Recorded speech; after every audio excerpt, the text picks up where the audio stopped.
Ladies and gentlemen, boys and girls, welcome back to another episode of Personality and Competency. Soliloquy. We love to indulge. We love to express ourselves independently. We love to express ourselves boldly, loudly.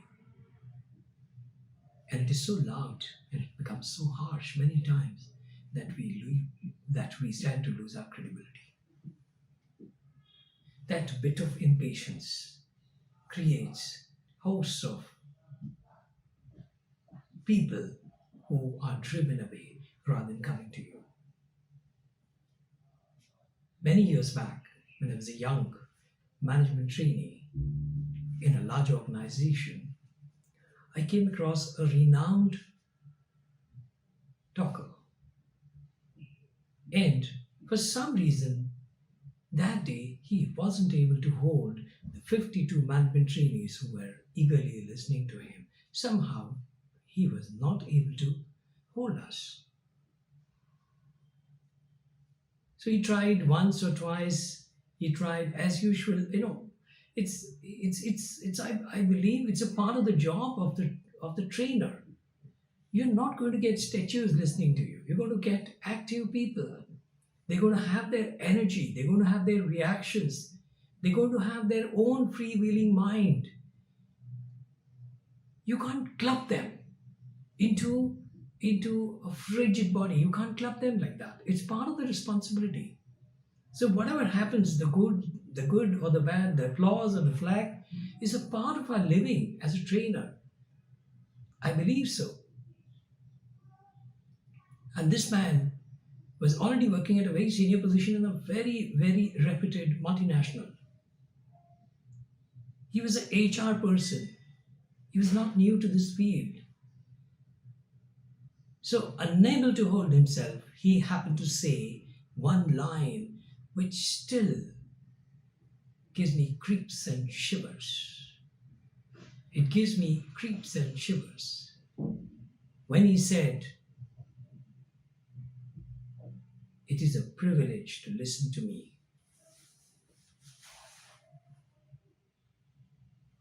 The man openly said, "It is a privilege to listen to me." And all of us were ourselves aspiring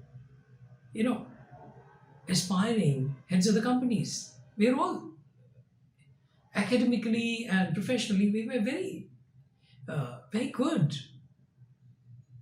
He's telling us it's a privilege to listen. So many times we melt into nothing because we have said it. So it's an important exercise. All of us have egos. All of us want to do a self-talk. If somebody is indulging in a self-talk, the first question is not why is he doing it. The first question is if he's doing, why not me? That's a very natural reaction. I'll still call it a moderation, a soberity. I would still call it. I would not call it an aggressive measure. It's a very natural feel. If somebody is dining, having a mighty good food, why not me? I too am feeling hungry, looking at others eating their way to glory. I too feel hungry. That's a precise reason. It's so contagious. Ego is so contagious. If somebody is getting a stage to flaunt his ego, why not me? That's the first reaction that comes. But we are yet not talking about that part. We are talking about how these self-talks could be built. How the self-talk could be built and the synthesis or the technology or the concept behind a beautiful self-talk.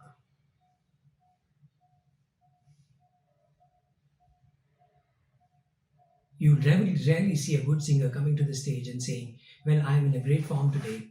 I did rehearsal for 6 hours, so I'm very eager. I'm very eager to sing." You would not say that. That's not a sign of your maturity or greatness. You perhaps say, "Well, seeing the kind of setting it is and seeing the kind of people that I have in front of me, okay, all dressed up in pastel shades. I think of my mood is set for Rag Bageshwari. You can say that. Or looking at the the looking at the energy level and young mom in front of me, I want to try a romantic raga like Rag Yaman Kalyan. You'd probably say that if there's a maestro singing, he's not going to say I rehearsed the entire day and now I'm fit to go. Let me start my run up and deliver. No, it's not going to be like that. So this is our area of weakness. This bit of a spontaneity which works all of us, and I believe all of us, including your father and mother, would have made blunders in this arena.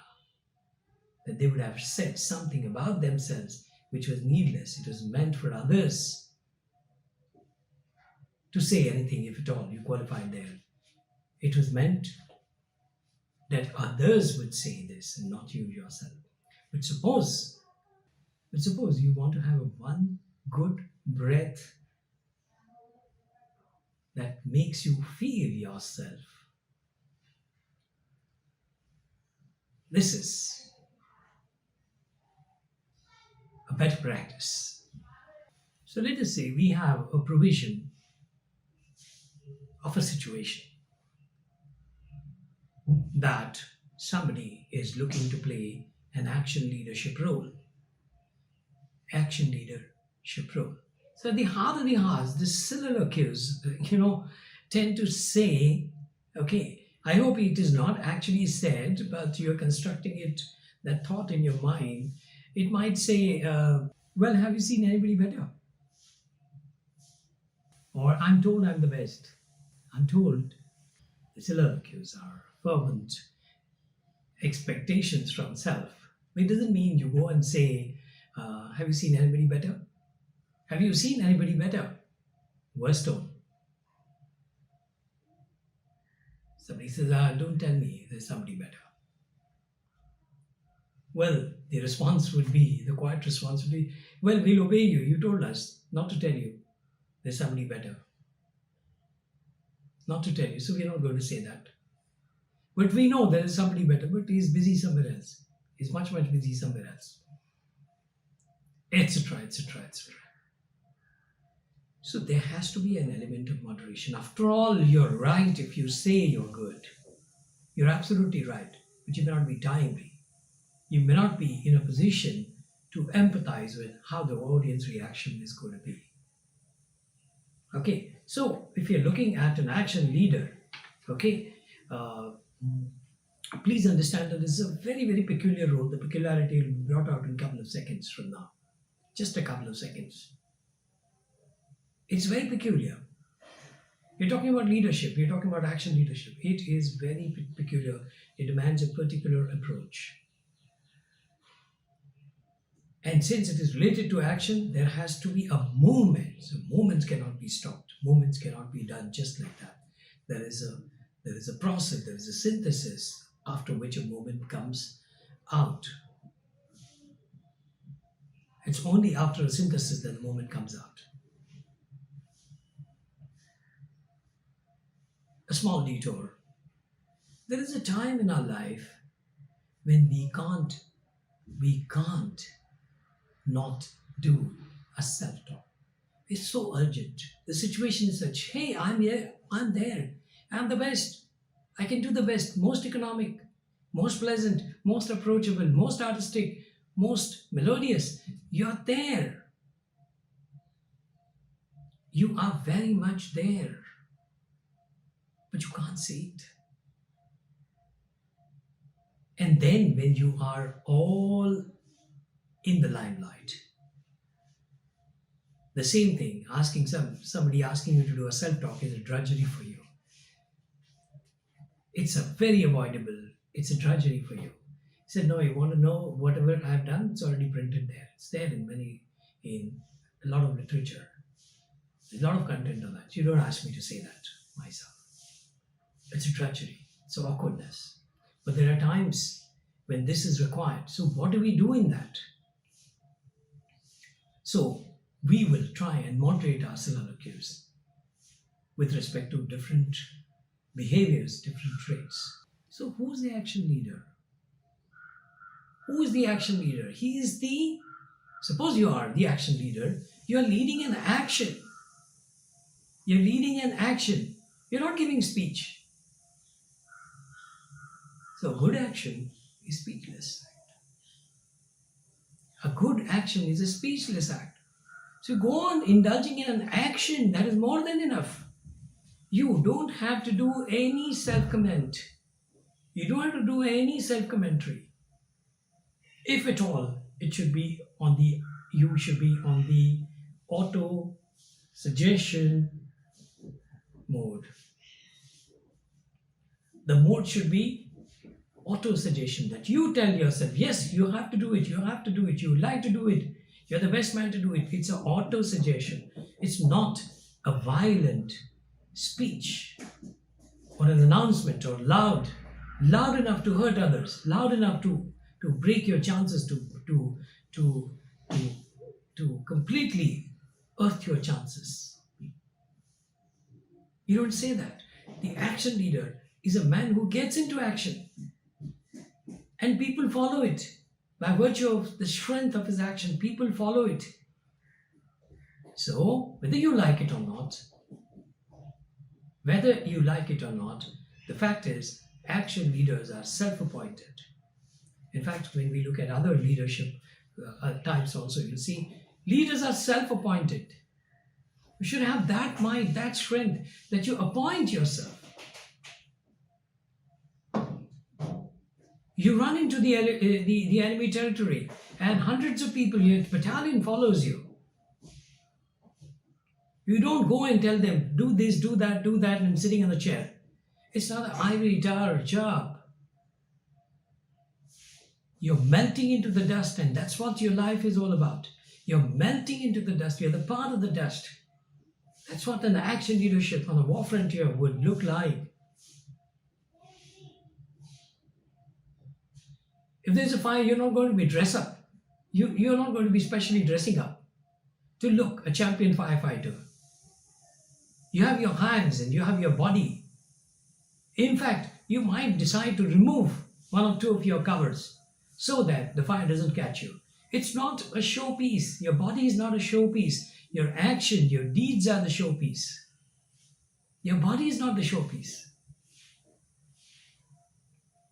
So these subtleties, the existence of so many traits in elemental behavior will help us understand the fine differences. And that's the beauty of it. The fact that there are 100 listed, and there might be one or two more to come over a period of time.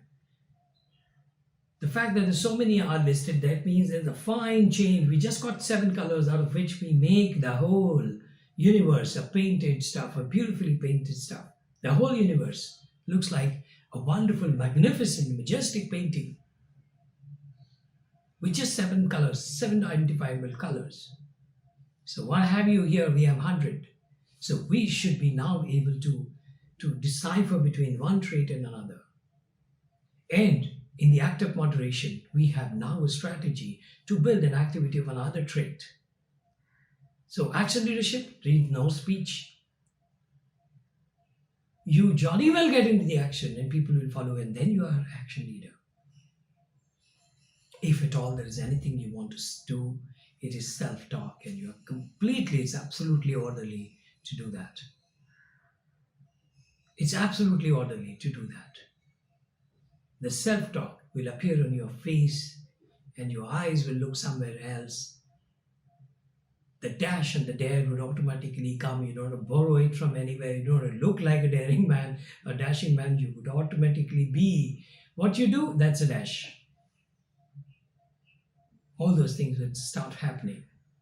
So, let us make the best possible utility out of these 100 variants of personality traits. Ladies and gentlemen, thank you very much for being with me. We will meet again for the next episode. Till then, take care.